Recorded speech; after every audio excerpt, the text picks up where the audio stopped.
Президент Садыр Жапаров Кабар агенттигине берген маегинде кабарчынын "Сиз азыр бийлик башында отурасыз да, бийликтин таттуулугу сезилбей элеби сизге" деген суроосуна төмөндөчү жооп берген. "Чынын айтсам, таттуулугун сезген эле жокмун. Себеби мамлекет менен жалпы элдин тагдыры сенин мойнуңда болгондо, сен деле сезмек эмессиң. Анткени күнү түндөй ойлонуп чыгасың. Уйку жок. Ар бир ички жана тышкы саясатта жүрүп жаткан иштерге 24 саат бою сарсана болосуң.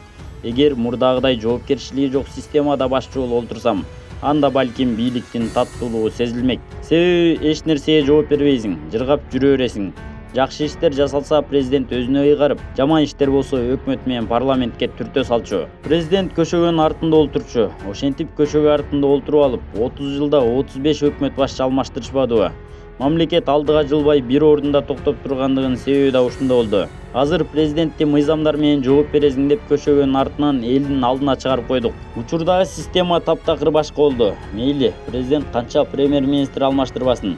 Жалпы элдин, мамлекеттин тагдыры менен жоопкерчилиги баары бир президенттин мойнунда. Менден кийин ким президент болуп келбесин, мамлекеттин жакшысына да, жаманына да өз башы менен эл алдында жооп берет. Көп суур ийин казбайт дегендей, жоопкерчилик бир кишинин мойнунда болбосо болбойт экен. Анархия болуп мамлекетибиз чачырап кете жаздады. Албетте, өкмөт менен парламенттин, сот менен прокуратуранын да өздөрүнө тиешелүү жоопкерчиликтери бар. Ар бири өз иштери үчүн мыйзам чегинде керт баштар менен жооп берет. Эми саясатты артка таштап, экономиканы алдыга жылдыруу менен элдин жашоосун жакшыртууга жан үрөйлү. 30 жыл саясатташып жүрүп, эч бир жакшылык тапкан жокпуз. Бир эле мисал келтирсем, кошуна Кытай мамлекетинен технология жагынан алганда 100 жылга артта калыппыз.